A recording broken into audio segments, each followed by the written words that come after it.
Can I have them now? They're all mine? They're all yours. Okay, thank you.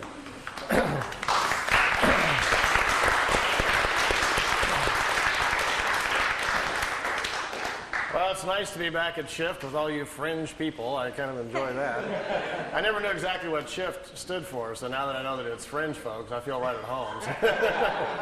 I got in, someone asked me a while ago how I got involved in UFOs and what was the interest, and I had to, my mind kind of jumped back real fast. I was standing on the Great Wall of China. Anybody had the urge just to go roam in China and so forth? I was in China wondering what was on down the road, followed the wall for a while, wound up going west to Xi'an and out western China.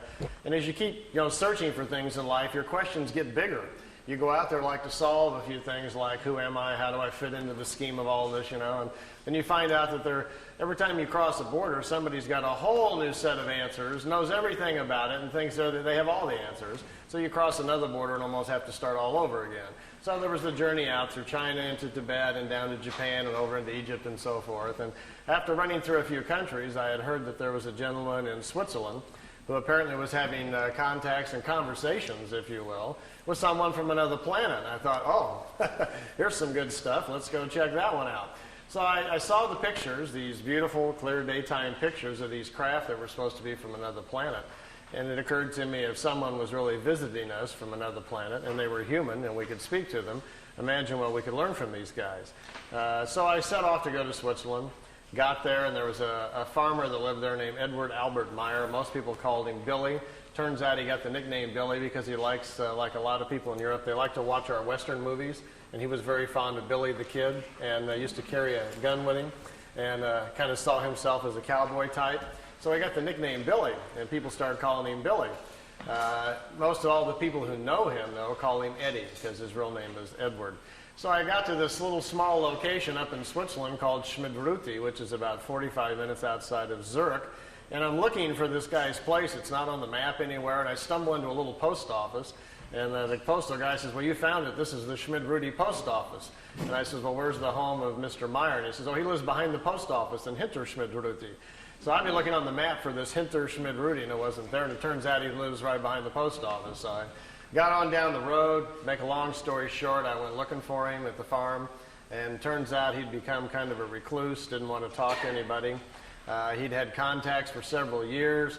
The European press had just, done nothing but almost ruined his life through ridicule and drawing attention to him and calling him names and so forth. And so he'd had a very difficult time for a while, and it kind of closed himself off to the outside world.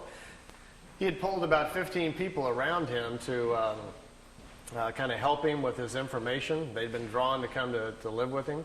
So they were all there, and I had a little chat with them, and they were all very angry and upset. How dare I come to the farmhouse, blah, blah, blah. And I said, well, I wrote you a letter. And he says, what is your name? And I said, my name is Winters, Randolph Winters. Oh, we've been waiting for you. We have some things to talk to you about. He says, okay, let's talk. Turns out that they were interested in me and wanted me to know if I could stay for a while, which I did. And I stayed there for 3 weeks. And I painted the barn. I went out and worked with the cows and did fencing and had an accident on a tractor where the tractor fell over. We had great fun as the tractor tumbled down the hill and missed us and flew over my hills. I had some exciting times for 3 weeks. I found out we had a secret underground pyramid they had built underneath the building over there, a very large full-frame copper pyramid that you could go down into the chamber, crawl up inside of, and sit down on the thing. And I tell you, you go off planet right there. This thing has an accelerator on top of it that sends your mind off into different places. When I was young, my mother taught me a little bit how the mind works and how you get outside of your body anyway, so I did my usual thing that I do. But inside that pyramid, which had been built for Billy by these extraterrestrials, they told him how to build it. It really accelerates your meditation and your thoughts and your individual spiritual powers. So there's a lot of very unusual things going on there. But I didn't get to speak to Billy. He was walking around behind bushes and behind trees, kind of looking at me and watching me, but wouldn't come over and talk to me. So I was told, just leave him alone. When he's ready to talk to you, he will. He doesn't talk to visitors anymore. This was in '86. The last visitor he talked to was like in '84. He didn't. He really wanted to be left alone, so I left him alone. I stayed there the whole 3 weeks. Went back home to Los Angeles. Had to go back to work. Got home a week later. The phone rang. It was the farm back in Switzerland. Billy likes you. It's okay to come back. that great, like I just, got to run right back on Monday or something. So I had to wait a few months, and then I got more and more intrigued. They kept calling me, and so forth. And while I was there, they had given me this stack of notes to read. It turns out the pictures that I had seen, which I'll show you some of them in a few moments, these beautiful clear pictures of these craft from another world, that was just kind of the end of the situation. As it turns out, Billy was brought to this planet. His spirit was put into the other side, the ring around the planet on purpose.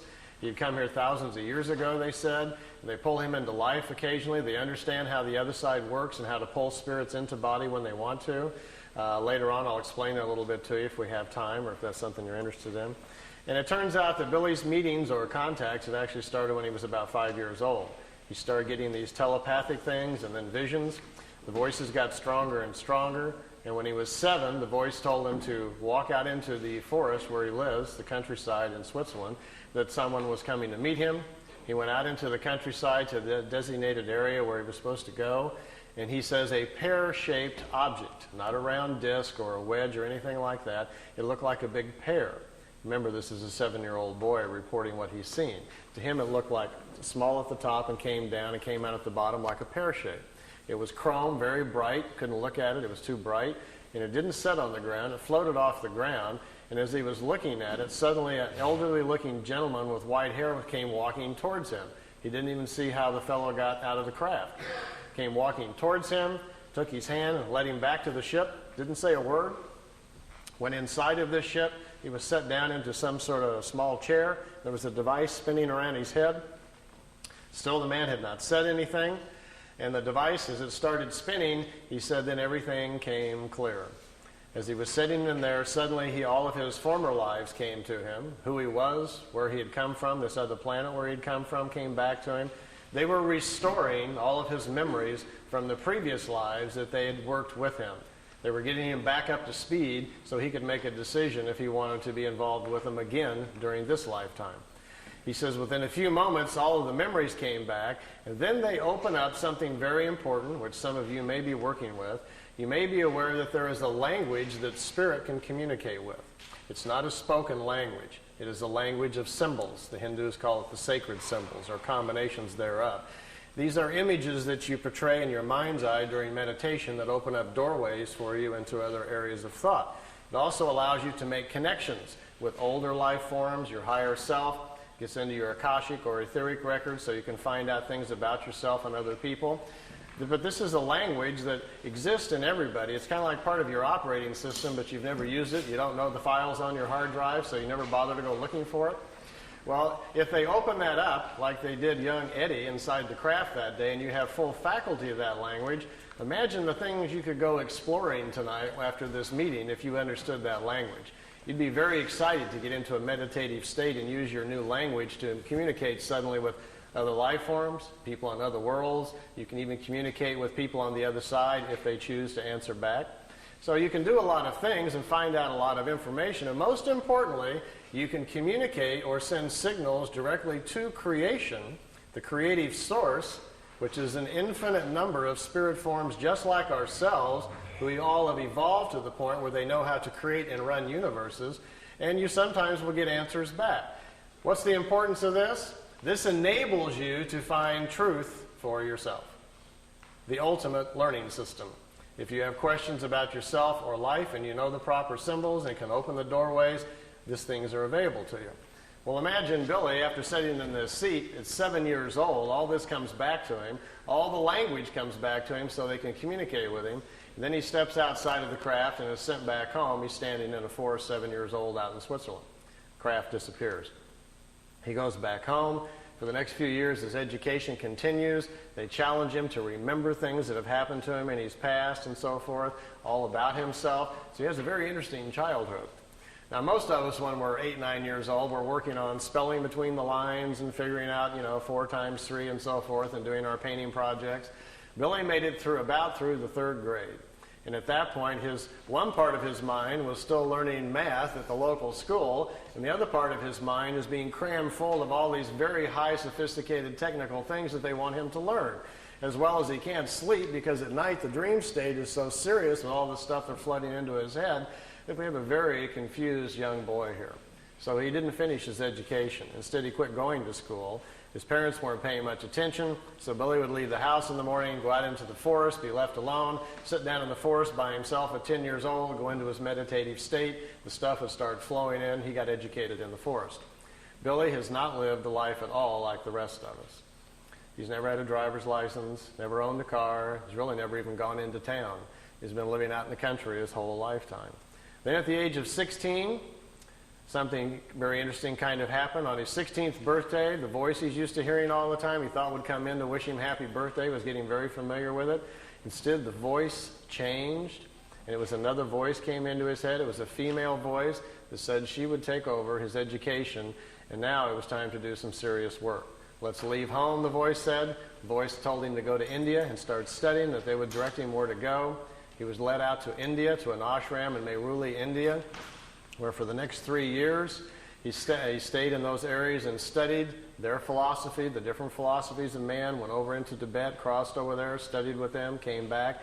During the 3 years, he had almost 100 contacts with these beings who started showing up in the disk, taking him aboard the crafts and moving him back and forth in time for his own education. When he was 19, he had to finally make the decision whether or not he wanted to go public, whether or not he would work with them to do this or not. Then they says, it's your decision. Now we're going to leave you alone for 11 years to get your life in order. You're a young man. Go get your wife. Go get your children started. Get your family started, and we'll be back. Well, he says, this isn't going to be real easy because I've already seen most of my life inside the craft. He says they have viewing screens that can show you the past or the future. He already knew who his wife was going to be. He already knew he was going to have 3 children. He already knew where he was going to live. He says, this isn't exactly fair. I feel like there's kind of a plan out there. I just have to kind of walk in the right steps. So he says, well, I guess I'll go to Greece where I'm supposed to go, and I'll be meeting my wife in about 14 days on the side of the road. And it happened, just like they told him. He met his Calliope. They were married on December 26th. He was 19, she was 17. They had to sneak across the border because she was underage. Made his way back into Switzerland where he went, and they had their children, and he settled down in the farm area where he was comfortable. At this point, let me show you some of the pictures and things that happened to him. I know some of you have seen many of the pictures before, but I can see on some faces you haven't. We'll go through those rather quickly and show you some because they're always kind of exciting to see some of the pictures. I've got the slide tray going, and I'm on a leash here. Maybe someone could help me start the slide projector. And I think we'll have to slide a little bit this way now, so it'll go by this gentleman. You got room to come to it if you want. All right, well, let's see what happens to us here if we can get an image going here. Do we have any control over lights here? All right, light control. And let's see if we get a nice image here or where we're at.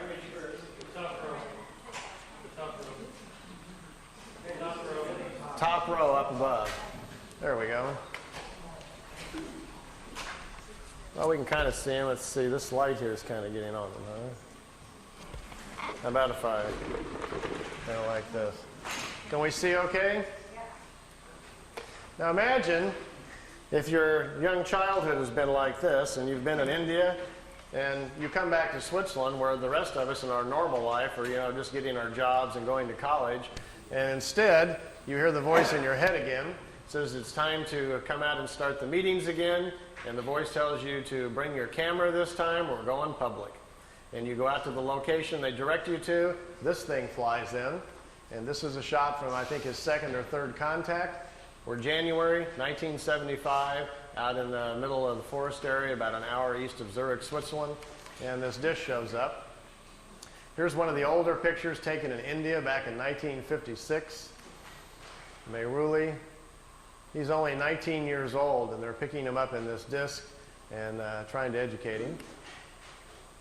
This is his home where he lives now in Schmidruti, Switzerland. It's about 7,000 feet up in the hills. I took these. I stayed there for several months in the summer, and every night after dinner I like to climb up on top of this hill because it's so pretty and just look out over the valley.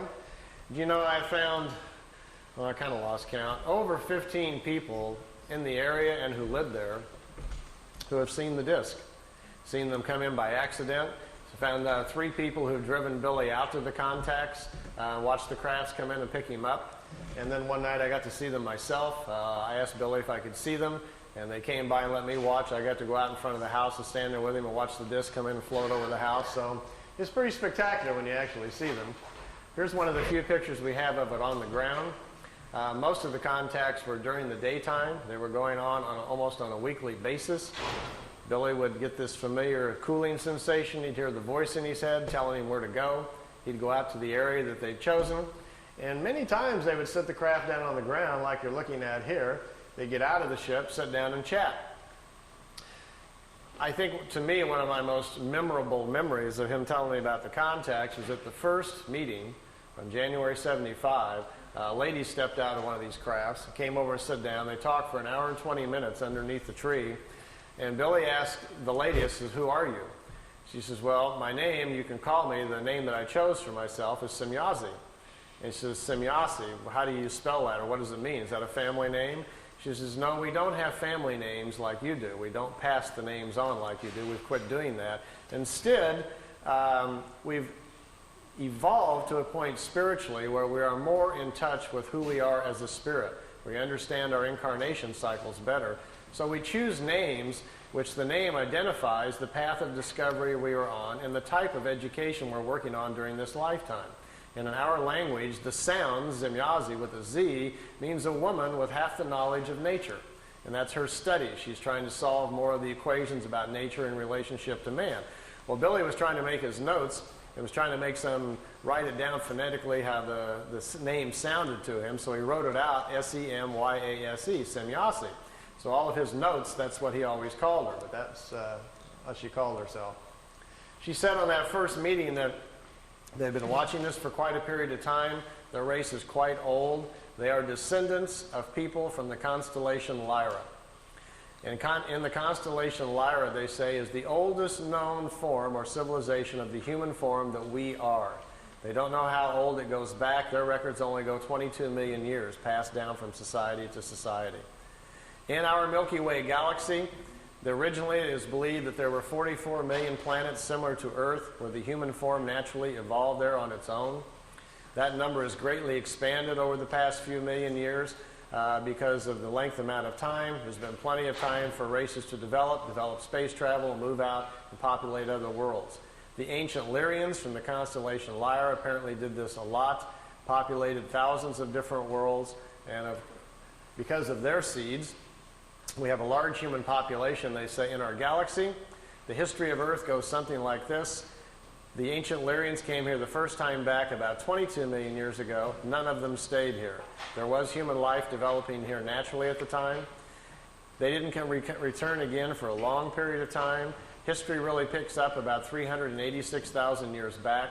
At that point when they returned, 144,207 Lyrians came here to hide out from wars that were going on in the constellation Lyra where they lived.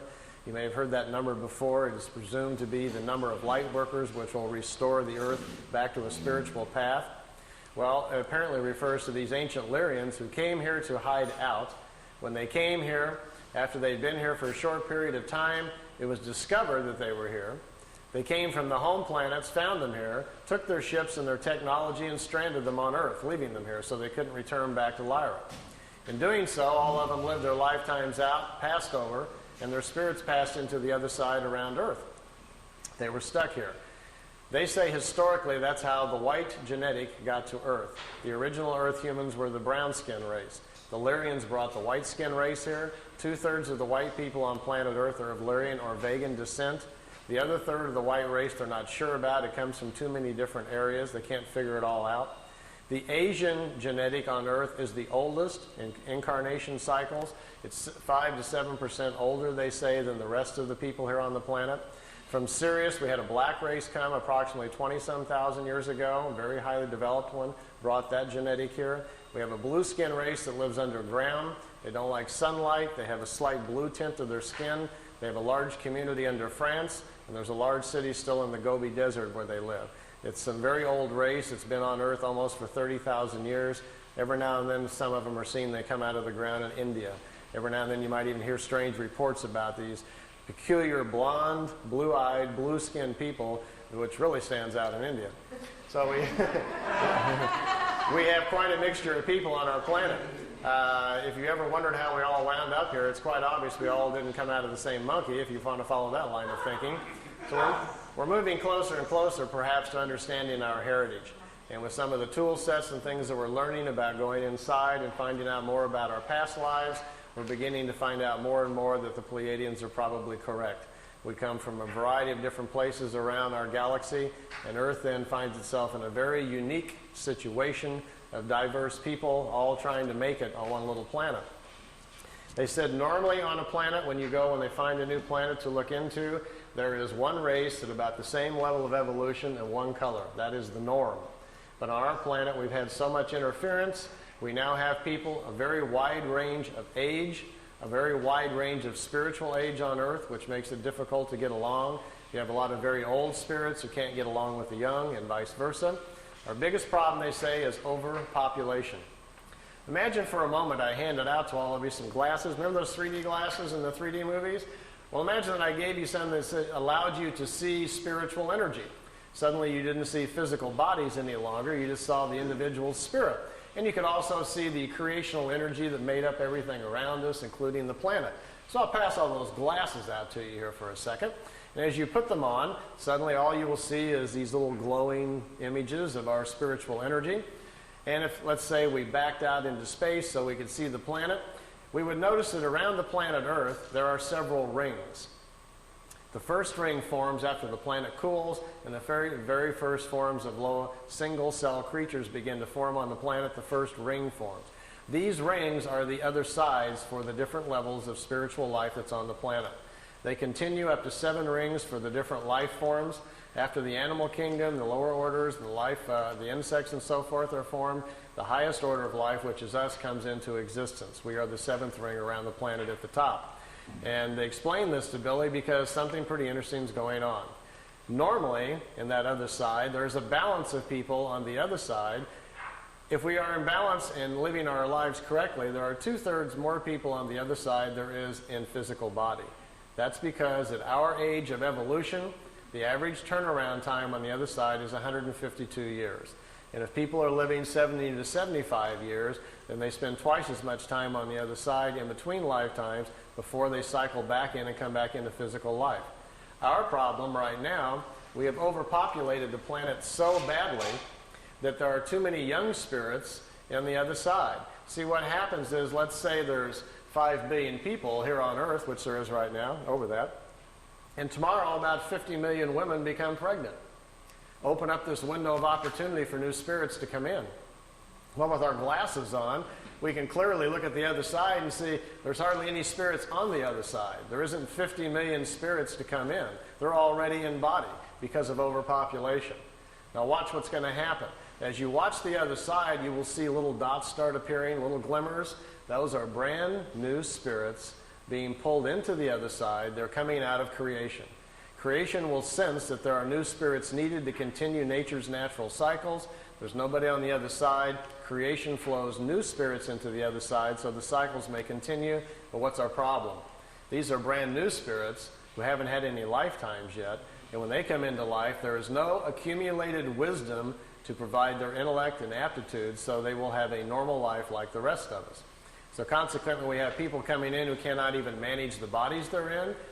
They're very short on intellect and aptitude because they have no experience yet.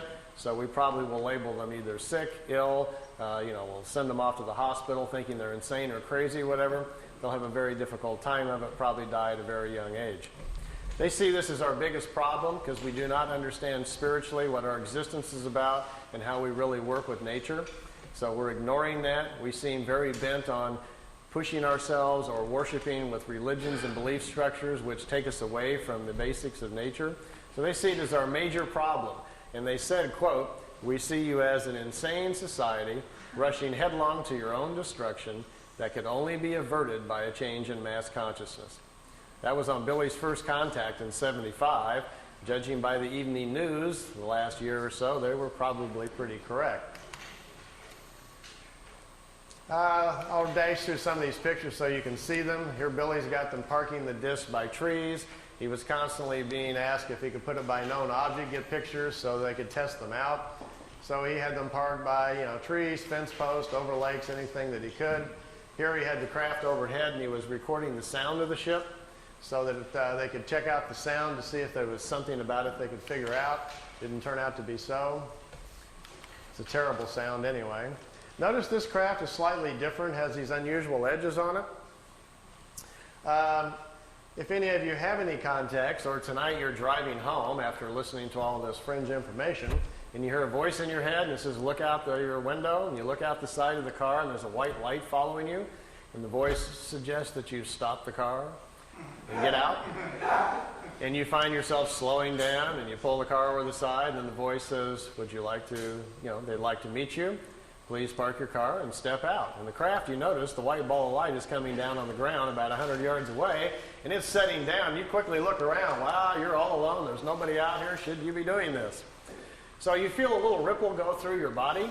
They're scanning you very quickly to see what you're like emotionally, if you're stable, if you're afraid, if you're, as they put it, tipping over in your mind. If you are, which you might be getting just a little excited because it's actually happening, they will send you another feeling to calm you down and let you know all about them, that they're friendly, that this is going to be a good experience, and suddenly you'll find yourself with all sorts of courage and so forth. Find yourself parking the car, actually getting out of the car, going, can't believe I'm doing this. I'm actually walking out and meeting the spaceship. Craft sets down on the ground, lights go out, somebody walks out of the craft and walks towards you. As you get closer, you feel this ripple go through your body again. They're calming you down. What do we do when we meet somebody? We generally ram out our hand and shake hands, don't we? And then we shake and we get a feel of that other person, and then we check them out physically, look at their eyes and so forth. And we size each other up very quickly to see whether or not we're going to be comfortable with them. And we make a quick snap judgment about whether or not we like this person, and et cetera, et cetera. Well, they don't do that with a handshake. They do it mentally. And that last ripple they'll send through you is kind of their hello. You will know all about them, you will feel them emotionally, and they will make you feel comfortable, so there's no need for the handshake. The time they get up close, they may suggest something like, if you're not in a big hurry to get home tonight, if you'd like to go for a ride on the craft, we can take you aboard the craft, we'll take you anywhere you want to go in the universe, we'll explain all the mysteries to you, you can sit in our little education seat like Billy did, ask any questions you want, and they will be answered. All we ask, to be allowed to listen to your thinking. We're fascinated by your thought processes. If we can listen to your thoughts, then we'd be glad to take you for a ride for 2 or 3 weeks. Now, if you agree to that, which most of you probably would, after asking them if they could block out a few thoughts that you don't want them to listen to, they say, come on aboard. You find yourself going aboard the craft. Notice if it happens to be a ship like this with the unusual edges on it, this is their more advanced ship, and it's capable of moving in time. The older ones can't do that. So your questions this way can be a lot more complicated. You might want to go back in time and watch the pyramids being built, or see if Moses really parted the Red Sea, or did the crucifixion really happen, or whatever historically might interest you. You could possibly ask these questions, and perhaps they would take you back and let you see for yourself. Well, they'd probably take you out there for 3 weeks. You'd have all these magnificent experiences. You could go to other planets, see other worlds, see other societies. Maybe even go back in time and watch yourself being born, or visit yourself when you were alive 300 years ago. You can do some rather amazing things if they would let you do them. Then they bring you back. You may notice on your chronograph watch that 3 weeks has gone by, but by now you have an understanding of time because they've educated about it, and you're not surprised if they bring you back the same moment that you left Earth time. And you get out of the ship and walk back over to your car, and your car engine's still warm, no time has passed on Earth, and you've been gone for 3 weeks. Now you get in your car and drive home, what's the first thing you're going to do? You're going to get on the phone and call us, aren't you?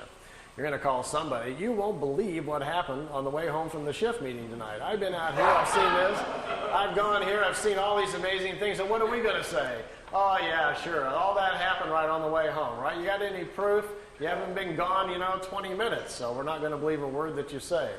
If you're lucky, maybe they allowed you to bring back some samples of some kind, rocks or something from another world. Maybe you brought back some food things we don't understand.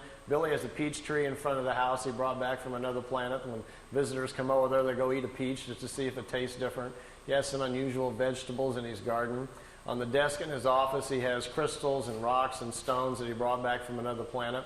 Nothing that, too exotic that really twists your mind too much, but just kind of different than what you're used to seeing. If you were real fortunate and had a camera with you, you might be able to take some pictures of some other places. That would be kind of fascinating to have a look at. So these kind of experiences don't happen too often, but if they do, and that's the ship that you see, make sure your questions are big. We want to know all about it, don't we? This is where we live. This is an artist's drawing of the Milky Way. If you flew in a craft up above the galaxy, notice out here there's a little yellow box on the bottom left there. That's where we live. That's where Earth is. By the way, the Pleiades are only 400 light years away, which means if we got in our Honda and set the speed to 1 light year speed, if we were traveling at the speed of light, it would take theoretically 400 light years for us to get to the Pleiades. But the Pleiades are just right there in the neighborhood. It's 53,000 light years to the center of our galaxy. So we're going to have a very fast ship to get anywhere. Even to get to the Pleiades, who's got 400 years, to get there? If we have time and you're interested, the theory of the crafts, how they work, how they dematerialize them, and how the power system works. If we have a chance later, if that's somebody you want to know, I can draw that out for you and show a little bit about how they're designed if that's something you're interested in. This is what our galaxy looks like from the side. It's a spiral galaxy, similar to most other galaxies. It's a very normal one. Here's some more of Billy's pictures of 2 regular-sized ships, and notice the 2 on the top are slightly smaller. These are remote vehicles. They're in our upper atmosphere, hundreds of them all the time. When you talk to people that claim that they're having visions or ideas, or they think they're psychically connecting with the Pleiadians or the Arcturians or something like that, in most cases it's with these little remote discs. They pick people, 20, 30,000 of them at a time, and they broadcast visions and ideas to people. They're generally never from Orion or Arcturus or Sirius or whatever like that. They find out that people are far more interested in listening if they think they're making a connection with a far-off ET than they are with a metal disc that happens to be a mile over their head. So understanding our mental capacities, these little remote discs fly around the planet quite oftenly, sending out their ideas and visions you pick up in sleep and listening to your thought patterns. They're intrigued with our thinking, they say, because they've discovered that the average person on Earth can live 75 years and spiritually only grow 6 or 7 months. They look at us as a spiritually dormant planet, that our lack of understanding about nature and how things really go make us more of a study than anything else. We are so misled, they say, by all of our belief structures and things that exist on our world. The time we survive through our kindergarten grades, our schooling, and our early years with our parents who mislead us, not on purpose, but they do because it's how they were taught. The time we get to be 10 years old, there's so much stuff in our head that we can hardly get life straight. Well, you all know how that works. You can't wait to get out of the house and go out, and what happens? By the time you're 30, you run off and go to an S meeting or something to figure out what's wrong with you. Then you maybe go to a psychiatrist, or you come to a fringe meeting like this, searching for answers. We're all trying to figure it out, aren't we? And usually about the time you get to about 40 or so, you kind of getting a handle on everything and figuring life out. By the time you're 50, you got it nailed, but then, you're going downhill, and gee, you wish you'd have known all this when you were 18. So our problem is we just need to live a lot longer, don't we? If you did have a craft at your disposal and they picked you up, you might want to go visit some of the other planets. Here, Billy took a picture out the window. Right here is the top of a disk right in front of him, and there's another one up here. There was 3 craft. They took him to Venus, let him take a few pictures. They took him up to Mars, let him see that. They took him up to Jupiter, let him see the red spot, and brought him back. It took 2 hours and 35 minutes for the trip. Here's another picture out the window. This is a blow-up.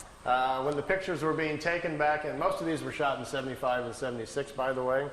The pictures, the agencies, the CIA, and most of the intelligence community were very fascinated by this when it was going on. This is actually a computer blow-up. It's a process picture. It's been digitized back in the 70s by a CIA office in Zurich, Switzerland. They were trying to understand the propulsion systems or learn something about them from these things. And this was one of the pictures they chose. Billy really didn't get that close to the ship. It's just been enlarged and filled in. But it makes a very dramatic looking picture. For those of you who might be slightly scientifically oriented, let me give you a crash course. See this bar right here? This is a very important factor in what makes this ship work. This craft basically doesn't produce what we would call anti-gravity. All matter is comprised of atoms. Follow me on this. It has electrons and protons. We have electrons spinning around a nucleus, right? So the concept is that anywhere you would go in our atmosphere or in the universe, anywhere you go, there are atoms or subatomic particles that have electrons. Well, as long as you've got electrons around, one of these things will work. This device actually is designed so it will swim within electrons. That's what it's doing. Here's what happens. Down at the bottom, right here in the center, we have a reactor for power. We have a rod that goes up to the center. And up here at the top, we shoot a charge, a very positive charge. And right above, where this rim is right here, the whole top of this ship, the surface area of the craft, a positive charge is shot out. And what it does, it charges the electrons that are flowing around the top of the craft, and it makes a vacuum right over the top of the craft. That's what causes it to lift up off the ground. Because down in the bottom, out in this area down here, the charge is all different. There's a negative charge put out by the reactor down here. There are 3 capacitors on the bottom, 120 degrees apart. When the capacitors fire, a negative charge goes out the bottom, but the capacitors do not work if the craft is too close to the ground. The planet itself grounds out the charge of the capacitors. So they have to lift it off the ground before they can have the capacitors charged up. So that's the purpose of the vacuum at the top. And this right across here is an interesting kind of metal which separates the positive charge from the negative charge, because the surface of the craft is highly charged by this intense field that's going on. So you have to separate the two. We have the charge at the top, slowly lifts the disc up off the ground. It gets up about 12 feet. The capacitors down at the bottom, there are 3 of them in a triangle form down at the bottom, charged up. As soon as they kick in, the flow of electrons then moves down the side of the ship, gets out to the edge, and electrons have a very peculiar nature. They will not turn a corner. And when electrons get out to the edge of the right out here, they accumulate. And this accumulation, as soon as the charge gets high enough and they accumulate to a certain point, a field goes all the way around the craft, and that's what you see glowing at night if you see a disk. When the field gets up to a certain frequency, voila, we've got propulsion. The ship is then isolated within its own gravitational or magnetic field, and at that point, basically, the bottom of the ship is chasing the top of the ship, which is in a vacuum. And you've got a way to move a craft around.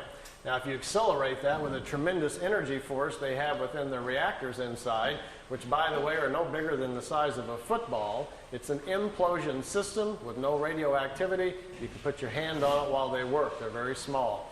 That creates a strong enough energy field that you can move around anywhere you want to go.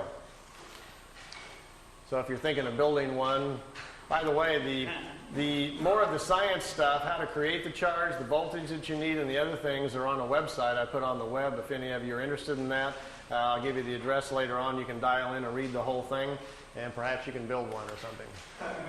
If you do, bring it to the next shift meeting, and we'll all go for a ride. You know. This is building some landing tracks. You can see them down here, the 3 landing tracks where the craft sit on the ground. Kind of reminiscent of crop circles, isn't it? Here Billy's got his tripod out in the foreground, and the crafts are off in the background. Here we've got a regular sized ship and 2 little ones again. Those little remotes. This is a different kind of craft. It doesn't sit down on the ground. It floats. The bottom of the crafts are flat. Burns the ground up pretty good, though. There's one at night. It wasn't a solid craft. It was just more of an energy field. Billy took several pictures of it. We have about 20 witnesses that also took pictures of this. It changed shape. Small objects came out of the large one, flew around the house. Billy tried to communicate with it, but communication wasn't possible. Later, he was told that he had been paid a visit by a group of life forms, if you want to call it, from another world that do not exist in solid form. That there are many kinds of life in various shapes and forms, and some of them are non-physical. And the non-physical ones can move their essence or their energy field or whatever you want to call it to where they want to go. They get together in groups and kind of like jump to different places that they want to go to. Kind of like biolocating, I guess we might call it. And what you're looking at here is a picture then of a life form that exists in a non-physical form that biolocated to Earth for whatever reason, perhaps just curious about Billy. These are the last photo sessions taken in 1981. Billy's got them pretty trained by now to park by trees, as you can see, and known objects. He calls it the Italian wedding cake. The balls on top of it were experimental. They apparently have since dropped that design and no longer needed, but this is a matter displacement device. They first acquired the knowledge to transmit, or you might say teleport their crafts on their very large crafts first, and then they're downscaling the technology here to the little ones. There's also a movie film of this coming in and zipping around the tree that he shot at the same time. And here we are coming in around behind the house. How would you like this to come floating through your back window? You look out and here's coming down in front of the house. That's where Billy lives in Schmidruti.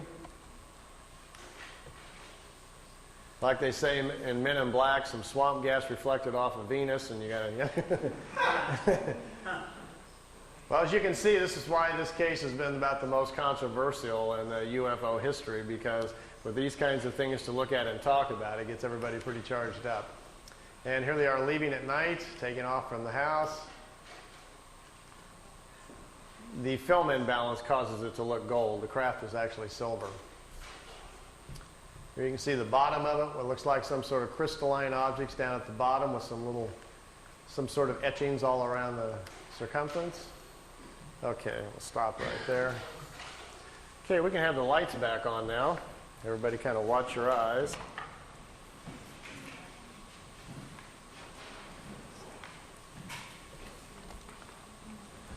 We're back. Meier's contacts went on till 78, ended in October 78. The time I got there, they were pretty much all over. But I didn't go there really to see the ships. My own personal interest really was what we might be able to learn from these folks. You know, it's not going to be that far probably in the too distant future, maybe sometime within the next 50 years, they are going to land on the White House lawn, or somebody's going to. And we're going to have open commerce with life forms from other places. We are going to meet the family of man in the universe sometime. It's going to happen sometime in the future, probably when, after we've gone through some changes and grown up a little bit and got more responsible as a planet, somebody will probably decide, okay, it's time perhaps to make connection with us. These Pleiadians, anyway, say they're not quite ready to do that and think we're really several hundred years away from that before they are interested in any kind of open commerce. And I asked Billy, I says, why is that? He says, well, evolution comes into play here. They're a lot older than we are. They're still physical. They still have children like we do. They still have to eat, but not very much. They only sleep perhaps an hour or two out of each 24-day cycle. They don't eat prepared meals any longer. They've extended their lifespan now up to about 1,000 years. So they're living in a much different kind of society, as well as the main difference, he says, is their mental. He says talking to them is like interrupting a monk in the middle of meditation or something. And then you find out the monk has an IQ of 1,000. You don't even know what to say to this person. They're tremendously intellectual. They know what you're thinking before you even hardly get your thoughts together. They are tremendously insightful about our emotions. And they look at us almost, not unkindly so, but almost more like in a lab experiment. Like we might look at, some ants or a horse or something. There's a vast difference between us intellectually and mostly morally. He says they've evolved to a point on their world where they live a lot different than we do. There's this very small population there. There's only around 400 million people on the world. We have 5.5 billion people here. If you've traveled around the world very much at all, this is a pretty crowded place. The planet itself looks like there's nobody on it when you fly up in the air a little bit. But then you go to our cities and we're all just standing on top of each other, aren't we? You'd think we would spread out a little bit and share the space, but of course that's not good for zoning laws or making money, so I guess we won't do that for a period of time. They have no major cities on their planet because, for one, they don't have economics like we do. They don't have government quite like we do either. They have more of kind of a wisdom system where they find the smartest people in certain areas and put them in charge of certain things. What a concept. Perhaps if we did that. Yeah. Remember 2 or 3 weeks ago when they were trying to get us to go bomb Iraq again, and there were all the signboards were out in front of the White House? Somebody was holding up a sign which really summed it all up for me. It said, "Smart bombs, stupid leaders." And I said, that is the sign of our times right now. They're on the media trying to convince us to go over there and bomb a bunch of people and kill them again, And most of these people that are going to die, we're not at war with these people. They're scrapping for a living over there, trying to feed their children. So that's where we are at as a country. We have smart bombs but stupid leaders. So we obviously have to make a few changes here. On their planet, for instance, if you have a Department of Agriculture, we would all get together and find our 10 smartest people about agriculture, and we would put them over here in a building, call it Smart Guys About Agriculture, and we would ask them questions. Well, we don't do that. Instead, we hire smart lawyers from South Carolina who just allocate funds for this and then take it back for that and stick it over here. Our whole government's based on shuffling money around, not about anybody knowing what they're doing up there. So if we would actually change our system to something like this, we may be on the beginning inroads to fixing some of our problems here. If you go to their world, it's seemingly very, very quiet. There's no cars. It's very peaceful. Billy says the people, for the most part, looks like either they're asleep or they're all in a trance. He says they're very, very mental. They communicate very openly, like in an open consciousness, like an open phone line. And he says there's something going on he didn't understand quite at first. He says, because we're not doing any of this. Imagine that all of us had become mentally so powerful that not only could we listen to each other's thoughts, but we got to the point where we could really honestly tune in with nature and understand it. You could really communicate with a leaf, and you could literally talk to a rabbit as it was walking by you. We were really tuned in with the world we were living in. And then it fell upon us, as the elders of the planet, to do something about a deteriorating environment. And all of us got together, and we knew the answer. We knew if we took part of our mental force and projected it into the atmosphere, we could not only clean it up, but we could put an energy into the atmosphere which would help all the creatures in nature. Everybody would live longer. We wouldn't get sick any longer. Our metabolism would change, and we could control the quality of our physical life. We understood this. So we all sat down one day and said, let's do it. We took hands, we charged our minds up, we got into a higher self as high as we could, and we charged the atmosphere up, and it changed all the life on the planet. People quit getting sick. People quit being emotionally unhappy. It stabilized the planet. The food started changing so that when you ate a small pear or a peach, you no longer got hungry. You didn't need to sleep as much because there's available energy to everyone. Everyone could tune into it to become educated. There was no need for schools. All we had to do was teach our children to sit down and tap into this consciousness, and all of the knowledge of the elders would be available to them. This is how they're living on their world, and they protect this mental environment. They don't let people from other worlds come and interrupt it and upset it. If you and I were to show up there with our cameras and our tape recorders, wanting to, have them stand in front of a tree so we could take their picture, they may accommodate us. But Billy said even when he was there, he continually felt like he had to be quiet, like he was in a church or something, like he knew he was upsetting something going on. He says they don't like a lot of visitors because normally the visitors aren't tuned into what they're doing mentally. And it's looked upon like a virus or a sickness in the atmosphere when lower life forms come to visit. I told Billy, I says, but I thought they'd ask you on a couple of times if you'd like to come back and live there. He says, yeah, you can do that. And I says, well, how would they do that? You being a much younger life form, or even me or somebody else, if we went to live there? I mean, they would let us do that? And they says, well, it's possible. They brought some people there. He says, they might put you in an out-of-the-way area. But he says, they have a way of redoing your thinking. They can fix your brain right up. I said, how do they do that? And he says, oh, it's a thing that happens, and he talks, his English isn't very good. He says, before you're born, when you're inside your mother, he says, between the 8th and the 15th week is when your spirit sends the information to the mother about who's coming in from the other side. And there's a signal, a pulse signal that comes into mom's DNA that says, such and such is coming in, so we need to create a brain network that's strong enough to contain all the accumulated wisdom that's coming in. Now, once the brain is formed with mom's DNA and this new signal that comes in, he says, as the body begins to form, after about the 4th month, he says, when there is commitment, when the spirit is ready to come in and it looks like we've got to go here, we're going to have a full pregnancy, he says, then something happens in the acids in the brain. He says, there's a copy of all of your accumulated wisdom from all of the lifetimes goes into the brain and the acids in the brain. And that's what kickstarts, so to speak, your consciousness, creates your thoughts. That's why one child is so different than another when they come in. You got one that's screaming, wild, yelling, throwing fits. The other one's very quiet and smiling and just wants to watch television. This is what sets up your personality and your character traits when you come in. It's that initial download of your personality as you're flowing forward from lifetime to lifetime. It's your operating system that's coming into play. He says if you were to go to a Plejaren world, they can transplant the acids in your brain and change you overnight. He says you even get choices, almost like designer choices. What would you like to be like? They can take the acids from other people's minds and so forth and put them into your brain, and it only takes about 24 hours and you are changed. You are, for the most part, it's high-speed injected learning. But he says the trade-off is you're no longer exactly you, because who we are as a personality and as a character is a large reflection of what we know, how we think, and how we act. And all that's going to change very, very quickly overnight. So you would have to be willing to put up with that. You're going to go through some dramatic shifts in personality, as well as your intellect is going to dash forward very quickly. So usually what they do is they kind of like pick out the style that you need. If you're a scientific person, lean that way. If you're a more nature person, whatever it is you might be leaning towards, they can give you these kind of injections, so to speak, slowly over a period of a few weeks and very gently change you into a different person. You get up to their speed mentally. And the nice part, he says, is as soon as you pass over and finish that lifetime, it carries forward. That wisdom carries forward into your spiritual self. They'll teach you how to do it. Then your next lifetime, it sticks. So you've, in effect, kind of taken a shortcut in the evolutionary cycles and skipped a few lifetimes down the road. So there are potential shortcuts. It is quite possible to do that.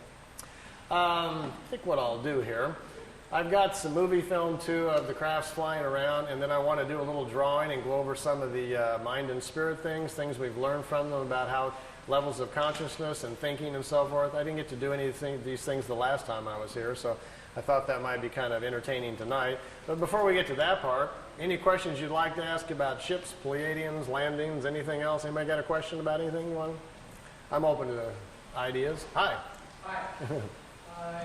What kind of contact have you heard is still happening, say, in the last year and a half or so? And are you still in contact very much with them? Well, I was there like 86 or 90. All these pictures were taken 75 through 78. The last photo session you saw, that last ship was in 81. After that, he has had a few sporadic contacts, but not much of anything. In 80, when I was over there, Billy told me they weren't coming by anymore. He was not having any more contacts. He would have what he called social calls, where every now and then he would feel them in his head, or they'd talk to him in his head. Or you might see the disc over the house for a few seconds. They would just kind of check in on him. But the organized, ongoing contacts for his education and our benefit were all over. They weren't going to do that any longer. They had stopped doing that part. While I was there, I did get to see ships a couple of times. In the last 2 or 3 years, the people that live there at the house with Billy say that he's had a couple of more contacts, and they've been written down in notes. I've read them. Frankly, I don't believe them. I don't think they're written by Billy, for one thing. I think people around the house who have more of a vested interest financially are trying to proliferate the contacts. Billy, no one's met Billy. You wouldn't know if he wrote it or he had not. No one would know unless you understood him and his personality and what he's really like. A sad situation has kind of fallen in over in Switzerland. We have a group of 24 people who own the rights to Billy now. They have since 1984. It's an organization called the FIGU. I was a member for 3 years. The FIGU is in charge of all of the information. Billy doesn't read the mail or do anything anymore. He's just not that healthy. They have got into a situation where they have discovered they can make money by selling the information. And now it's $10,000 for a franchise fee if you want to start a FIGU study group, and $680 a year for members to pay dues to mail over to Switzerland. And when they found out they could get into that and money started coming in, things have shifted. So we have a situation where the human element has come into play, and we don't have this warm, cozy little spiritual environment over in Switzerland any longer that used to be there 10, 15 years ago. So it's become kind of a machine now. It almost seriously borders, I hate to use the word cult, but they've gotten so closed-minded about things that it's going that direction. They're no longer open to other people's interpretations. They're mad at everybody, and it isn't a real healthy situation any longer. I kind of gave up communicating a couple of years ago. All I was doing was getting into arguments with people. Either they're mad that I don't come over anymore, or they're mad I wrote a book, or they're mad I'm doing this or that. And it's not why I went there to begin with. I was just a traveler on the road, stopping for my own personal experience and education, much like you go to the pyramids or the Great Wall. You go to benefit yourself and to learn and keep moving on. And they were mad at me for stopping in and moving on. I resigned from the group in 1990. I wasn't mad at anybody. I just didn't want to be part of this group attitude any longer. I started getting nasty phone calls just because I would talk to other people, or they didn't want me doing this or that. And I says, this is getting really out of hand. I says, I am not a follower type. quite plainly. I'm a road traveler. I'm a troubadour, if nothing else, or a vagabond. So you got the wrong guy to try to control and put the screws on. So then they sent me like a 5-page contract to sign that I wouldn't talk to anybody and only do what they told me and blah, blah, blah. And I just kind of chuckled and laughed. That was this last-ditch effort of a desperate group. So I made a nice videotape, sit down in the living room, thanked him very much for the experience, but resigned from the group, and thanked Billy for the experience, and I haven't been back over there since. So I'm just still going down another road, still looking for things, you know. Anything else you want to chat about? Have you got some contacts on Plejaren yourself? I did at Billy's, and they were in such an unusual way that it sounds pretty strange. I can't do it on my own. When I was young, my mom was part of what was called the National ESP Board in the 60s. We had a guy named Harold Sherman, Little Rock, Arkansas, was teaching the government what ESP was. My mom was one of those 5 people they brought in that was clairvoyant. And underneath it all was the government trying to see if we had these unique people who could see what the Russians were doing or whatever, you know. My mom could see what was going to happen tomorrow. She couldn't see beyond that, like short-range, clairvoyant type. And because she could do things and was very into it, at an early age, my mom taught me all about the crystals and floating things and where the different areas of your mind are. So I knew a few things when I got there. And Billy recognized that right away. And when he did, he says, "How much do you know?" And he sat down, and we began to talk, and I found out he knew a lot more than I did. But I understood the basics of it. So he says, "Try doing this." And he would give me some mental gymnastics to do with symbols to see how strong I was. And then I would get in the pyramid to try it to see if I could cause things to happen and so forth. Well, I got to a point after a little while that he would say, "Well, I'll meet you tonight. You go to bed, and I'll give you the symbol to use, and I'll meet you, and we'll go aboard the craft." I says, "Okay." So I would go do my breathing things I was supposed to do, and I would invoke the symbols and lay down, do my thing, and get into my blank mode. Then I would hear his little bitty voice, "Hello, Randy." And the first couple of times it happened, I jumped up. I thought he was at the door. It kind of spooked me. But he wasn't at the door. He was up there waiting for me. Billy gets out of his body as easily as you and I walk out the front door. He gets out of his body, and then he came to get me. And after I didn't do it right the first few times, and I got onto it, then next thing I know, I'm on board a craft, but it's like you're a fly on the wall. No one talks to you, addresses you, and I would watch Billy communicate with them, but no one ever would look my direction. I never felt anything. I was strictly there as an observer. And I don't know how he actually did it, but I can't do it on my own. I never got to go out on a craft all by myself physically or anything, but I had months of experiences like that. And mostly I was told the reason that they would do that, without having gone through the early childhood of opening up the spiritual language in my mind, they said that most of the people on the planet who are of that old Lyrian genetic are older than most of the other people. And if they are, buried inside them already in their spiritual side are the old memories of the Lyrian lifetimes. And as Lyrians, they've already lived on worlds that are far more advanced than the one we're on right now, so it'll come to them easier. So they said all I really needed to do was be exposed to the ideas, and the whole chapter would come back to me. So that's kind of what happened. And with me, Billy would just give me a few things and kind of grin and says, "You got it?" And I'd say, "Yeah." He says, "Go outside and figure it out." I'd go sit down and think about what he talked about, and I could walk back in and explain it to him for 3 hours. Stuff just started coming back very fast. So he says, "We don't need to teach you as much as we just need to wake you up. And once you're awoken, then you can go do whatever you want to with it." So that's the kind of context I had. Yeah. Yeah? Well, when you talk about Lyrian entity or other cultures or whatever, Yeah. aliens, if reincarnation is a fact, I mean, you can't tell what Lyrian, I mean, what do you call them, Lyrian. by walking down the street, because No. their bodies are not going to be all in one. Right. We're all mixed up. No license plates, anything there. No, we can't really. For the most part, the ancient Lyrians, when they first came here, stood out quite a bit. They were 7 to 9 meters tall. They came from different worlds with different atmospheric pressures, so they'd be easily spotted. He says this is what went later on to much of the Greek myth and the folklore about the giants. The Lyrians also are the people who in the past have taken earth people and mixed them with fish and with animals and other things, creating the old stories of mermaids and different things. Those things actually kind of happen. But their bodies, after a few incarnations, will deteriorate down to normal size because of the sun that they're living within. It will come back down. So, no, we can't really. And because we've mixed up 7 or 8 races on Earth that are now even more than ever beginning to intermarry and mix up, there's another big problem, which I'll explain after the break, about how our spirit doesn't go in the right place. We're doing that a lot. We're getting people out of their normal paths where they're not coming in where they're supposed to and when they're supposed to.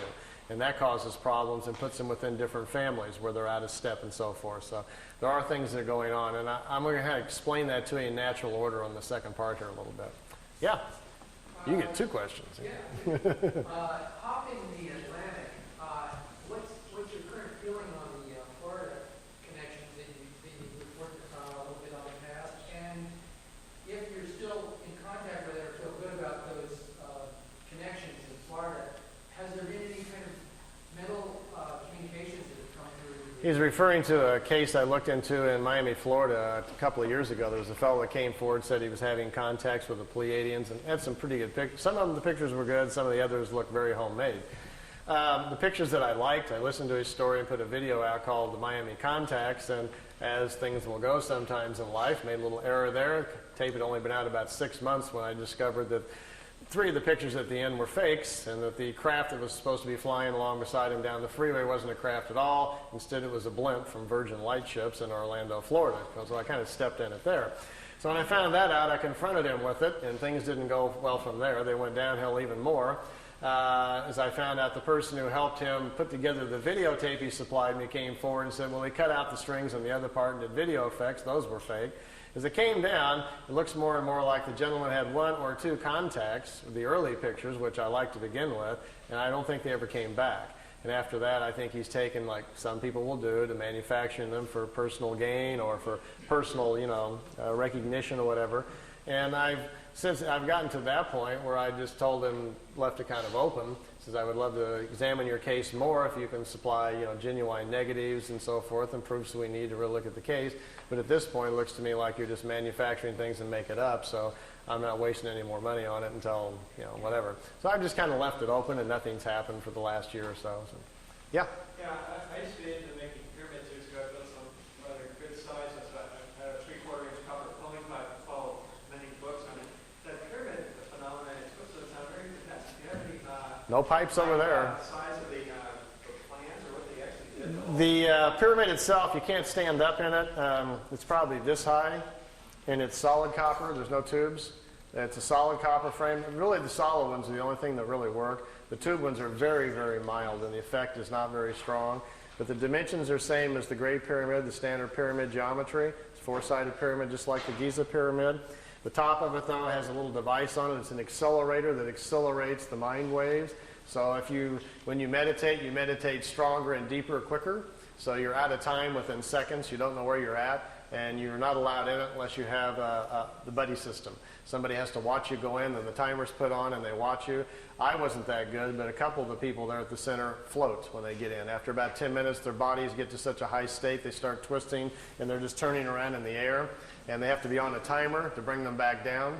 They watch their bodies so they don't fall on their head and things like that. So some of them are quite astute at it, much like the people in the East are at it.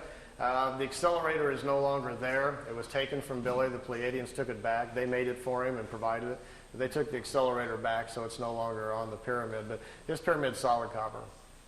So it's solid, all the walls, it has like a little entrance to the Yeah, you go underneath. It's copper, right? Yeah.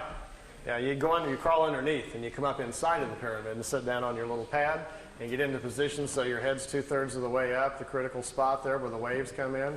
The function of a solid pyramid is to block out the world. See, all of us are broadcasting all the time with our minds, but we're not used to listening to other people's thoughts. Instead, our fields protect us from that so we don't hear it.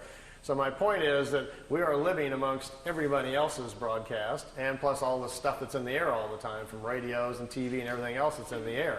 But you're just not consciously aware that your mind has to defend itself from all these field energies, as well as properties that are moving in the universe. The function of a solid copper pyramid, once you get in, and the reason it's copper, that's the best defense against other kinds of field energies. So you're isolated more, and that's what you're after. By becoming more isolated, your mind then no longer has to defend or protect itself, so to speak, from outside influences, and then can better do its own work. That's the concept. And then if you have an accelerator, you're no longer not only are you not protecting yourself, you're turning up the volume on your own mind. So you just move forward on the evolutionary scale about 1,000 years there, 1,000 lifetimes very quickly, by suddenly being isolated, having your own field intensified. So there's a whole process Billy puts the people in the group through to learn clarity of thought, power of observation, to see things clearly. He doesn't let anybody in the pyramid who emotionally is out of balance, is prone to fears, anxieties. You have to learn to control all that before you're even allowed in it. So it's a whole system of mind and thought, which I'll go over with you a little bit on the next section. And once that's obtained, then you're allowed to use the pyramid, and then who knows where you're going to go from there. So, yeah. No, I never floated around. I'm not that good. But, yeah, over here.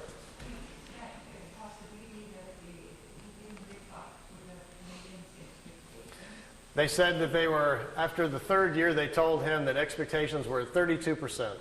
That's about where it was at. The contacts were stopped because Billy's health was failing rapidly from trying to control the group around him, which was getting very out of control. Once the people around him learned what was going on, it settled in on them, the levity of what was happening. This concept of being special set in on too many of them, where they thought they were better than everybody else and they'd been handpicked somehow for the planet. And that thinking got carried away and the group just got very out of control. And at that point, they says, we stop at this point. It no longer serves our interest. So to them, in many ways, and they told Billy throughout the 3 years that much of this is a test to see how people will respond with open contact with us. We'll have physical contact with you. The people that live around you, we will not have physical contact with, but they will be made to know it's for real. We want to examine what happens to the human condition when it tips over, when reality steps in and, takes over your current thinking. And most of the people at the center did not do very well. The original people all became like, as Billy calls them, pit vipers, all snapping at each other, jealousy, infighting, arguing. Suddenly everybody hated each other, fighting over money, who's sleeping with who, and it became a real nightmare. So Billy was like, stop, stop, stop. This is becoming a madhouse, and then at that point they stopped it. It went a lot longer than expected. Let me show you something. See these tapes? This is Billy's whole 3 years of meetings. There's stacks of paper this high, all of his notes. I took them and put them all on audio tape. This is the whole 3 years of his meetings, and they're in chronological order. As you listen to the tapes, it will tell you, even after about the third or fourth meeting, already they were considering stopping because they could see that it was too fragile for people. It says, we can only take this so far. So they decided to kind of test it out. And all along, all throughout the contacts, they were always very concerned about that. In almost every meeting, they would discuss someone living at the house, how they were thinking. This person is dreaming incorrectly, becoming very fearful. This person is becoming overwhelmed with their ego, and they're starting to get jealous. This person is trying to make the other one look bad. They were studying everybody's human condition. And so to them, it became kind of like a laboratory thing, and Billy was kind of like sitting in the middle. He's got all these 10, 15 people in the house behind him that are going berserko, and then he's trying to keep his cool and get them to keep coming back. I think 4 or 5 times on there, he's literally almost on his knees. Please come back. I want more education. Let's continue. And they kept saying, like, that's enough. It's time to stop. And at the end, on the last contact in October 78, they put him under what they called a probation for a year. If everybody could get themselves together and calm down, they would start them again. But it got worse. Instead, people just went nuts around the house, and Billy says no more, so they didn't come back anymore. Yeah. Those 3 volumes that Wendell Stevens put out, really butcherous translations, how complete or accurate were they? Wendell Stevens was the original investigator on the case. That's how I found out about it. The notes, Billy's notes, the 1,800 pages of all of his typewritten notes, Wendell has a set and I have a set. And Wendell made the messages from the Pleiades books out of those. Wendell didn't change anything. What Wendell did was leave things out that he didn't think people were really ready to hear, and most of that was pretty much all the spiritual stuff. Wendell's not comfortable with that. You must remember that Wendell's more of a nuts and bolts, chase the UFO picture kind of guy. So it was his decision just to leave a lot of that out of the books. But from what I've read in him, Wendell didn't make any effort, neither did I, to try to change anything. And we just figured, let the marbles fall wherever they do. My book, The Pleiadian Mission, is a little different. I actually went to Switzerland because Wendell and Lee wouldn't give me all the notes. And so when I was traveling on my next trip, I said, I'll just go to Switzerland and get them myself. So when I did, I was interested in all the stuff that wasn't in the Messages books. Of course, the Messages books weren't all out yet at that point. So what's in mine is pretty much, most of the book is 67%, 60 to 70%, mostly the spiritual stuff, which is what I was particularly interested in. The book isn't about the UFO case. It's about the Plejadians, how they live, why they came here, all about Earth, our history, what a creation is, what a universe is, all about the incarnation and the cycles and everything. These were the things, the questions that I had, and that's predominantly what's in my book. So your book is your book a summary then of this huge case? yeah, in my words. Yeah. And I think in some ways, not to put Wendell's down at all, I'm a big Wendell fan, I love the guy, but my book is probably more accurate at the things I talk about than his, because Wendell wasn't interested in a lot of those things. Wendell felt obligated to put it out, but didn't care that too much about it. And there's a lot of places in Billy's notes where things are not explained well, and they just didn't get it right, and then later on they fixed it, and Wendell didn't know about that. So Wendell didn't take the effort really to look into things that much because he wasn't that interested in it. Of course, reading the translations and exercise in masochism. I've got one set of them. I used to make sets of them every now and then for study groups. People, the whole pile of them.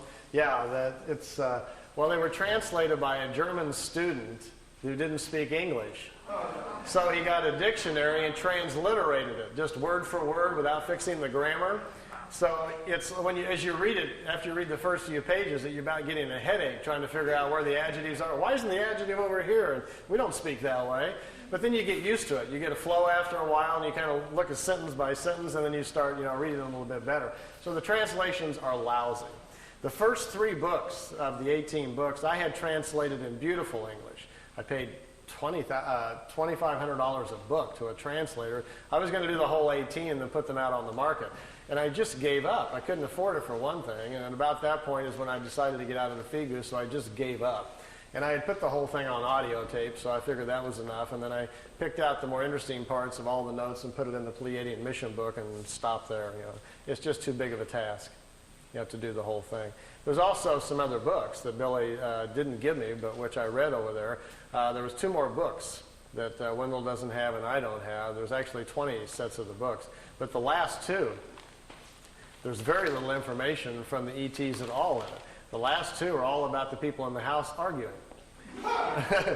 All the fighting, people were suing each other. One guy called the sheriff on another guy, and then somebody's sleeping with somebody. It's just a big soap opera, and that's why he never released those. He never gave them to Wendell either.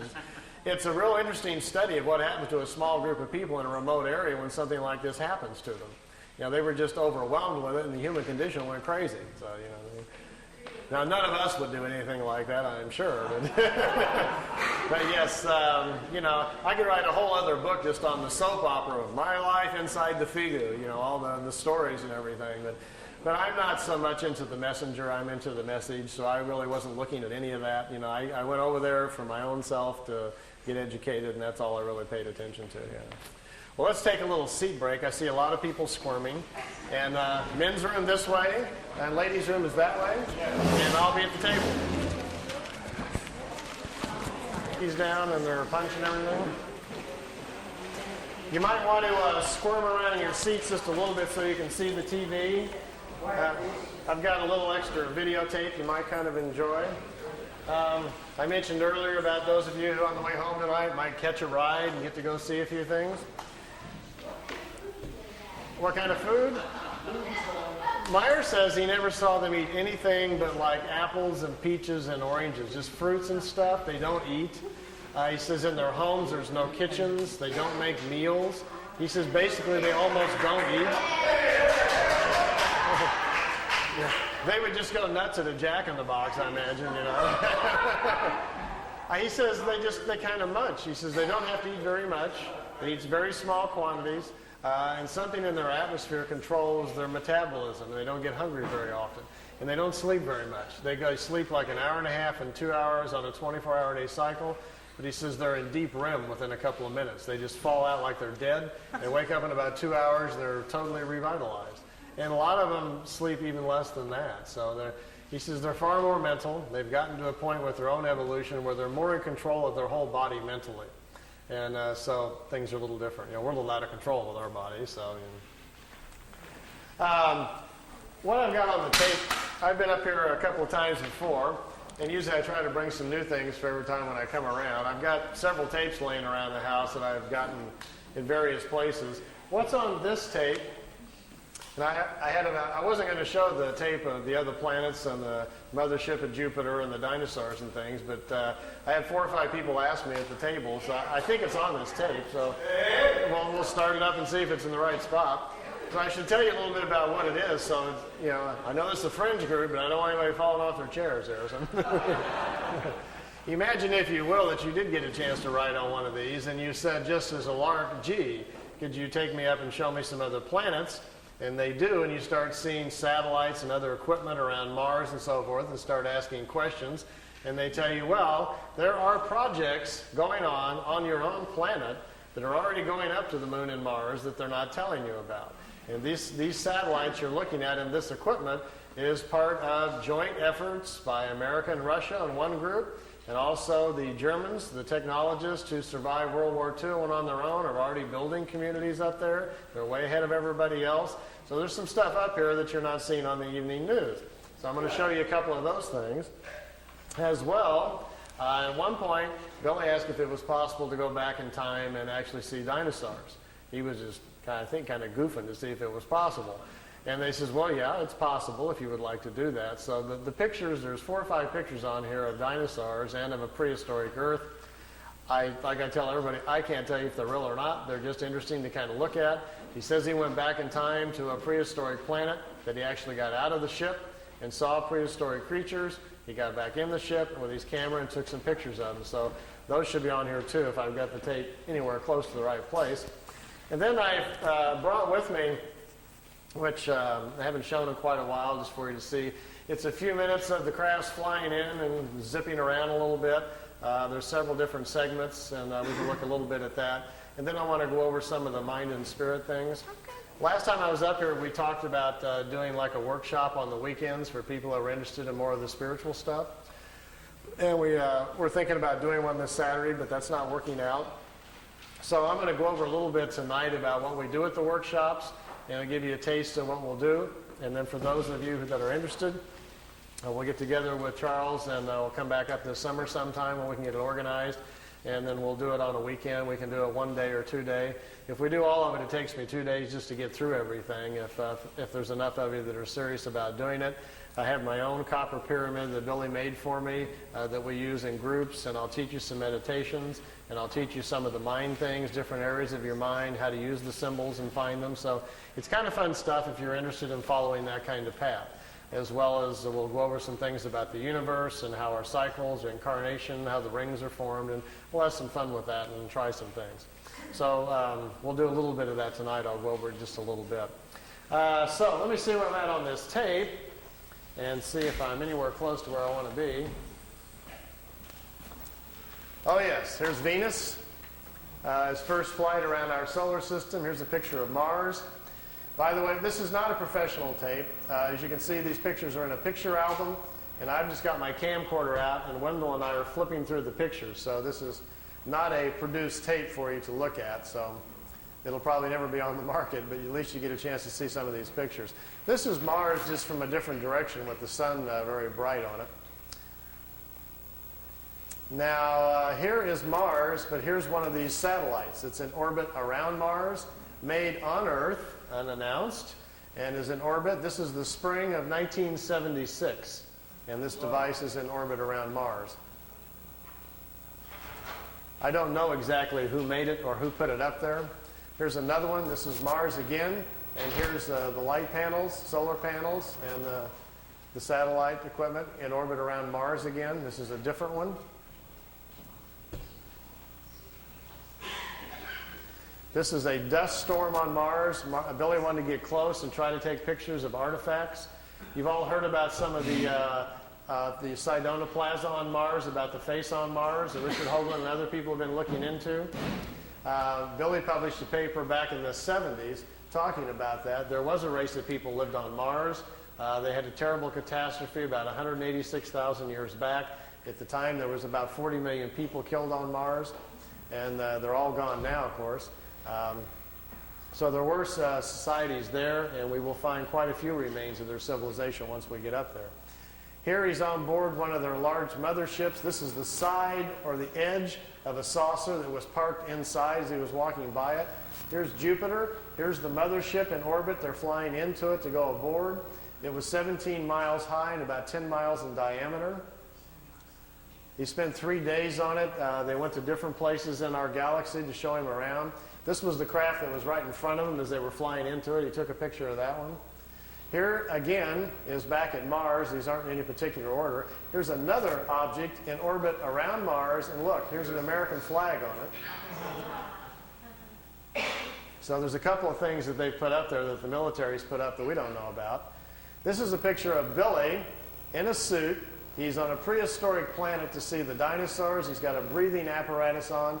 This is a Pleiadian man, and they've stepped outside of the ship so he can see the animal life on this prehistoric world.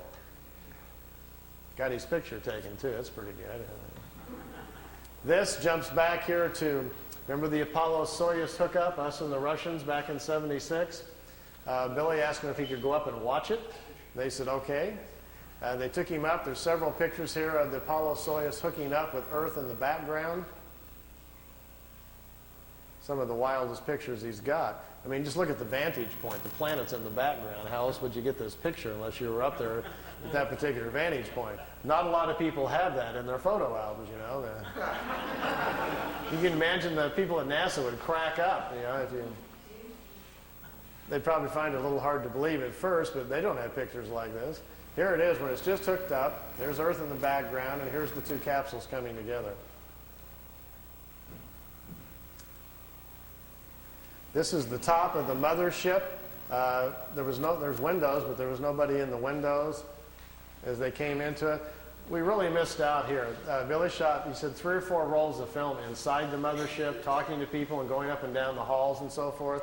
He lost all of the pictures. They were all stolen from him. We've only got 2 or 3 of them left, and they're really practically nothing. This is a prehistoric Earth. They're back in time. That's Earth in the background. That's a moon in front of Earth, and he's looking over the surface of another moon. At that point, they told him there were 2 moons in orbit around planet Earth. We think we're about 60 million years back. Here's another picture over the surface. Neither one of those moons is currently the moon that's in orbit now. The moon that's in our orbit now, they say, has only been there around 5 million years. Look at this one. This is another piece of equipment in orbit around Mars, and it's huge. It's like a space station. And it's in orbit around the planet. It's also from Earth. We haven't heard anything about that, have we? Here's the dinosaur pictures. Billy's back inside the ship, and there's a viewing screen in the craft, and he says he's taking these pictures. Here's our first dino. He's got kind of gold-brown skin, got large hind legs, short forelegs, and a head that looks kind of amphibian, like a vegetarian type.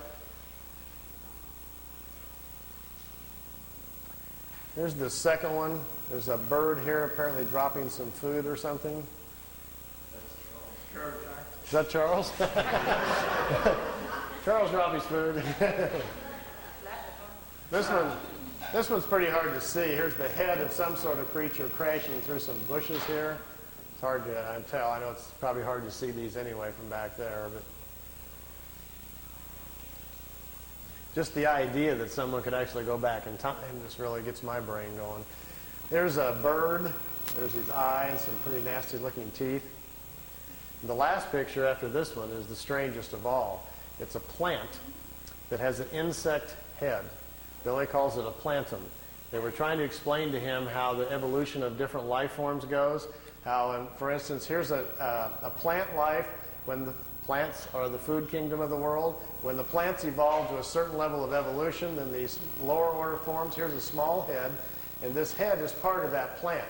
There's these 2 little eyes. It's an insect, the beginning of insect life on the planet when the food kingdom has evolved high enough. There are 7 different stages, they say, of spiritual energies or creational energies on a planet that create the many different kinds of life forms. There's a transition from one kind to the next. Ours is the 7th or the last one. We have to wait until the animal kingdom has raised the evolution of the body material high enough so our cycles can start. Okay. Oh, I didn't know these were on here. These are some of the Miami pictures. Some of the ones that I didn't put on the tape, because I'll kind of go through them here. Here's the kid in Miami. His name is Manny Escondon is his real name. He's taking notes. Here these discs came in. His girlfriend took the pictures. These are flat-bottom discs. They're made on Earth. They're called Vril discs, V-R-I-L. They're manufactured down in Brazil. They also have a factory down in New Schwabenland in Antarctica. Here's another picture. There's a news copter came in. Look at the first 3 discs. When they see the copter, they start to turn invisible or put their shields up. And the first 3 crafts that go out in a series are just becoming invisible when he snapped the picture. It was taken with a Polaroid at a 30th of a second, so it caught it right in the net of going out there. These discs were designed by German technology in the late 40s.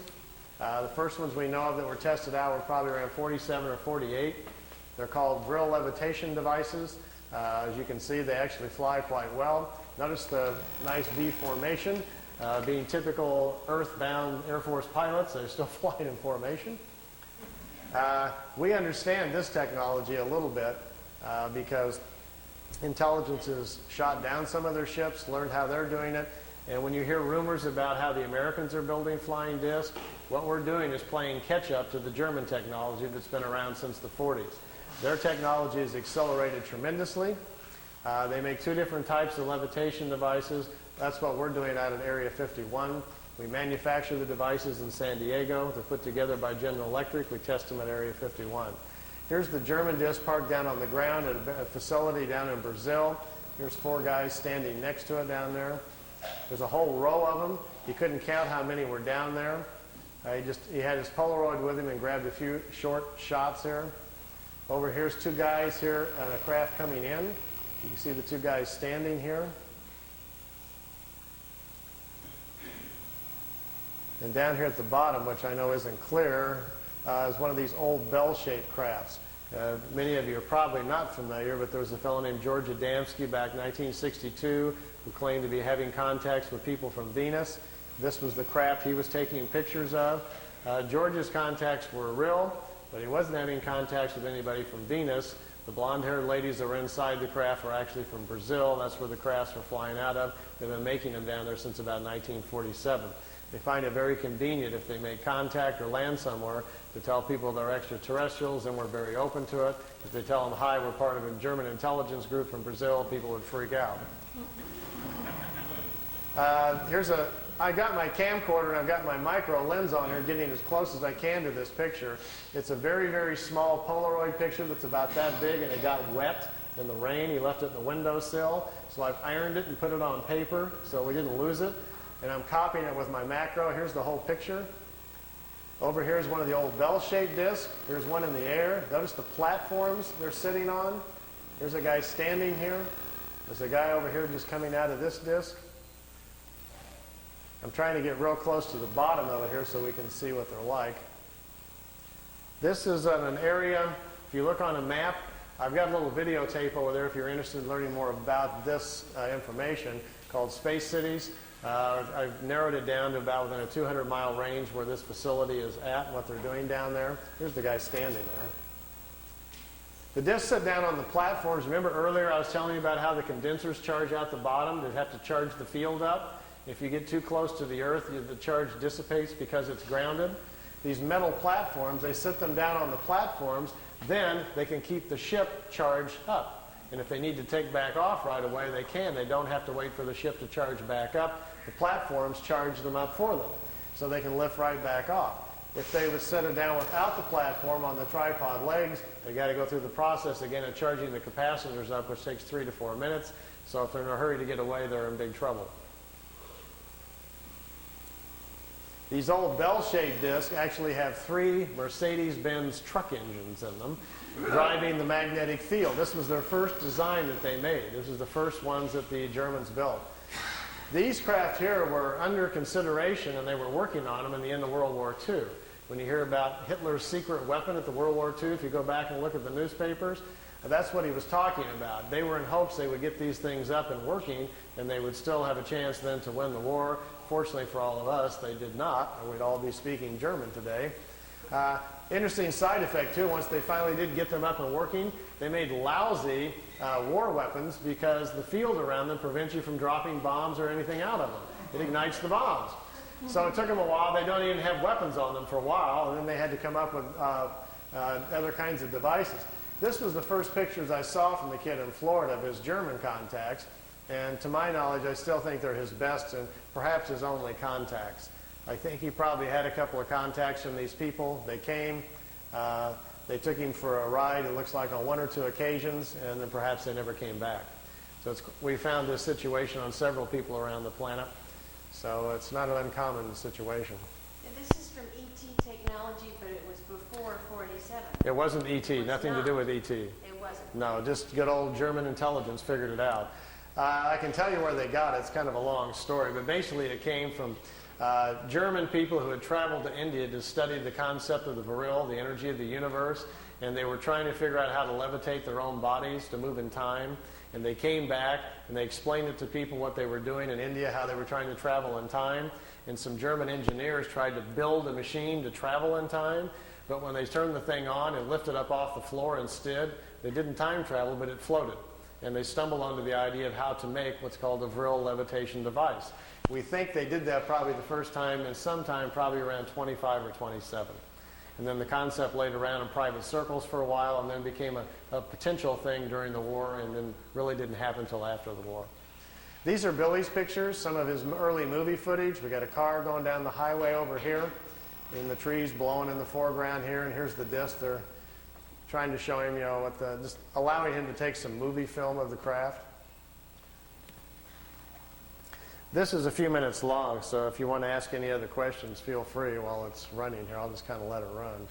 You can see they float. The field around the craft that supports it, the ship is kind of in its own self-contained environment, so it floats on the gravitational wave, much like a boat on water. And when they blink out, what is the technology there? They really don't go anywhere. They figured out how to make them invisible to our eyesight by controlling the frequency of the field around the disk. It's just a trick. They set the field up to a certain frequency. It bends reflected light. We can't see it. You and I don't see direct light. We see reflected light. Sun bounces off of me, goes to your eyeball, and you see me. This is a demo right here, I think, where it blinks out. If I put a very strong magnet, for instance, between you and I, right here to interfere, you keep turning it up, eventually the magnet will attract the photons that make the light and bend them, and they'll go the other direction, and you couldn't see me, but they can see me over there, but you wouldn't be able to. So that's the basic theory we think they're doing. They've just figured out how to cloak themselves by bending light and causing our eyes not to see it, because they don't go anywhere. They were clear to Billy that the craft is still there. If you're inside the ship, you can still look outside and see everybody else, but they can't see you. And yet we can see objects beyond them They're on the blinked outside. out. Yeah. Yeah, they're blinked out, and then it'll come back on in a second. There Blinks was back. a Japanese documentary which showed this thing blinking out, and then it showed frame by frame, it showed a green light emanation just before it blinked out. Well, this is from that documentary. Oh, I see. That's where it came from, yeah. Billy shot 9 sections of movie film and gave them to Junichi Yaoi in Japan, and they put together called Beam Ship, the movie footage. Originally it was called, a film came out in Japan called Contact, and then the Contact bombed at the box office. Nobody showed up to watch it. And they previewed it in Kansas City about 1982 or something like that, and people booed the movie. They didn't believe it at all, so they took it off. And so then it came out on videotape like 7, 8 years later, and all this footage was on it, you know. Nobody was too interested in looking at it. See how the craft just kind of floats? Let me move on down because there's several on here. And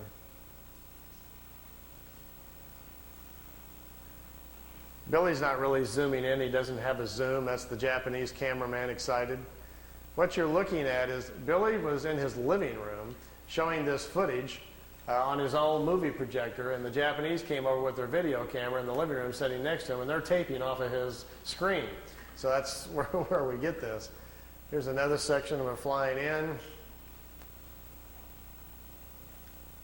I'll kind of fast forward through some of these because I think it's kind of long. So mean, how many ships can you look at, huh? This one's kind of cute because Billy's walking out in front of his camera, and he's trying to get them to perform some maneuvers, do something sensational for the camera, and they don't understand what he's talking about, and he will eventually get bored and just quit. You know? And there's the craft setting out there, floating out in the background.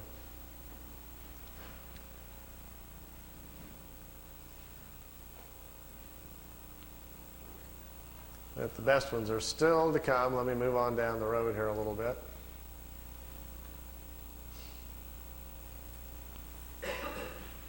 The ones that are made by the Germans or by anyone else on this planet, how far can they go? We're not sure. We think the Germans have pretty much solved the whole problem. From what we understand, they are able even now to, they're going to other worlds. We don't know the distance with which they can go. We don't know for sure whether or not they've figured out how to be interdimensional or not. The ones that we're building are very beginning stages things where the crafts are still taking off with rockets. They get up in the air, they turn the drive on, and then the craft then operates from there. They're not taking off and landing with the drive units. We're a little behind in the technology here. Here's 3 of them out there floating around.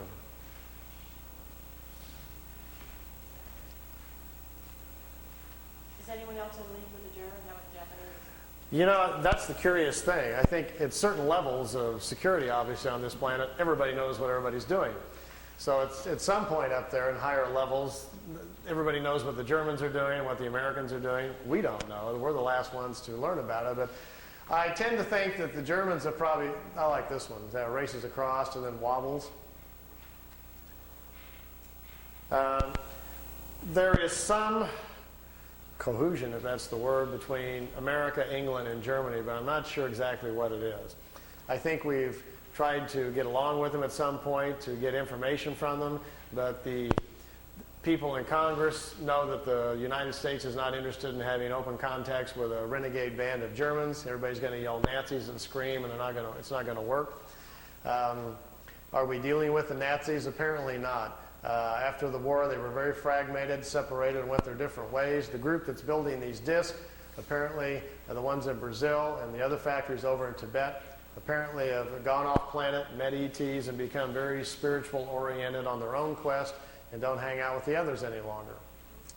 So it's not really very clear, but I think in the future that's what's going to unfold, what we're going to find out, what's been going on the last 40 years here on our own planet.